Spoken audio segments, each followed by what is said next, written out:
Hello hi നമസ്കാരം. ഈ വീഡിയോയെ maximum skip ചെയ്യാതെ കാണണം കേട്ടോ. അതേപോലെ തന്നെ എല്ലാവർക്കും ഒന്ന് ഷെയറും കൂടി ചെയ്ത് കൊടുക്കണേ.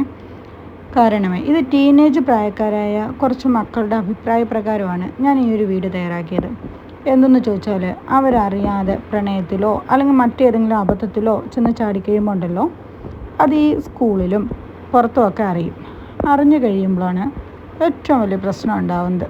അഥവാ എന്ത് ചെയ്യും, പിന്നെയും ആ മക്കളെ ആ പേര് തന്നെ ഇങ്ങനെ കുത്തി ഇരിക്കുന്നതാണ് മക്കൾ പറയുന്നത്. ശരിയാണ്.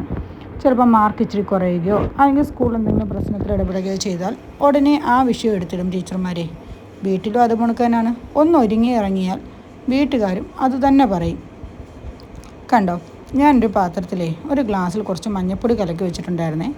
ചെളി നോക്കിയപ്പോൾ കിട്ടിയില്ല, അതുകൊണ്ടാണ്. അപ്പം ഒരു പ്രശ്നത്തിൽ പറ്റി കലങ്ങിയ മനസ്സുമായിട്ടിരിക്കുന്ന കുട്ടിയുടെ അടുത്തേക്ക് തന്നെ വീണ്ടും നമ്മൾ എന്ത് ചെയ്യുന്നുണ്ട്, നെഗറ്റീവ് പറഞ്ഞുകൊണ്ടിരുന്നാൽ അഥവാ അത് തന്നെ കുറ്റപ്പെടുത്തി ഇരിക്കുകയാണെന്നുള്ളൊരവസ്ഥ ഞാൻ കാണിച്ചു തരാം. കണ്ടോ, ഈ ഒരു നെഗറ്റീവിലേക്ക് അല്ലെങ്കിൽ ഈ ഒരു കലങ്ങിയ മനസ്സിലേക്ക് വീണ്ടും ഇങ്ങനെ കലക്കലിങ്ങനെ ഒഴിച്ചുകൊണ്ടിരുന്നാൽ എന്തു പറ്റും?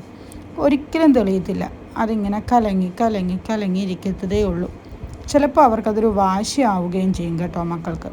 പിന്നീട് എന്ത് ചെയ്യും, അവർ ചിലപ്പോൾ അതിൽ നിന്ന് മുക്തിയായിട്ട് വരണം എന്നൊക്കെ കരുതിയിരിക്കുമ്പോഴായിരിക്കും മുതിർന്നവർ വീണ്ടും ഇങ്ങനെ പറഞ്ഞുകൊണ്ടിരിക്കുന്നത്. ചിലപ്പോൾ എന്ത് ചെയ്യും, ആ വാശിക്ക് ആ മക്കൾ പറയുന്നത് ഞങ്ങൾക്കത് ചെയ്യാൻ തോന്നും, അല്ലെങ്കിൽ ഞങ്ങൾ വീണ്ടും അതിലേക്ക് ചെന്ന് പെട്ടുപോകുന്നു എന്നാണ് പറയുന്നത്. കാരണം ഓൾറെഡി അവരുടെ മനസ്സ് കലങ്ങിയിരിക്കുകയാണ്. അതുകൊണ്ട് മാത്രമാണ് കേട്ടോ. ഇതാ കണ്ടോ, എത്ര കലക്കലൊഴിച്ചാലും കലങ്ങിയതിലേക്ക് എത്ര കലക്കൽ വെള്ളം ഒഴിച്ചാലും കലങ്ങി തന്നെ നിൽക്കത്തുള്ളൂ. എന്നാലേ നിങ്ങളിത് കണ്ടോണേ, ഞാൻ വേറൊരു ഗ്ലാസ്സിൽ അല്പം മഞ്ഞൾപ്പൊടി കലക്കി എണ്ണ എടുത്തിട്ടുണ്ട്. അതിലേക്ക് നമുക്ക് കുറച്ച് പച്ചവെള്ളം ഒഴിച്ചു കൊടുത്ത് നോക്കാം. അഥവാ ഒരു കലങ്ങിയ മനസ്സുമായിട്ടിരിക്കുന്ന കുഞ്ഞിൻ്റെ അടുത്തേക്ക് കുറച്ച് നല്ല കാര്യങ്ങൾ, അവരെ വിശ്വാസമുള്ള മാതിരി, അല്ലെങ്കിൽ അവർ വിശ്വാസമുണ്ട്, നീ ഇനി ആ തെറ്റ് ചെയ്യില്ല, ഞങ്ങൾക്കറിയാം, എന്നിട്ട് അവർ കൂടെ നിൽക്കുകയും വീണ്ടും ആ കലക്കൽ തന്നെ ഒഴിച്ചു കൊടുക്കാതെ കുറച്ച് തെളിവുള്ള കാര്യങ്ങൾ അല്ലെങ്കിൽ നല്ല കാര്യങ്ങൾ അവരിലേക്ക് എത്തിച്ചു കൊടുത്താൽ കണ്ടോ, ഇതേപോലെ തന്നെ അവരുടെ മനസ്സും എന്ത് ചെയ്യും, പതുക്കെ തെളിഞ്ഞു വരും. അവർക്ക് ആ തെറ്റത് മനസ്സിലാവുകയും ചെയ്യും.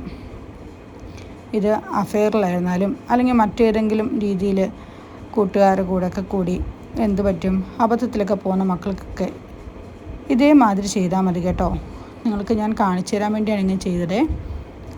കണ്ടോ, കലങ്ങിയ മനസ്സും എന്തുപറ്റി, കലക്കൽ മാറിയ ഒരു മനസ്സും. പിന്നെ ഈ വീഡിയോ നിങ്ങൾക്ക് ഉപകാരമുള്ളതാണെന്ന് തോന്നിയാൽ ഒന്ന് ഷെയർ ചെയ്യും കൂടെ ചെയ്യണം കേട്ടോ. ടാറ്റാ.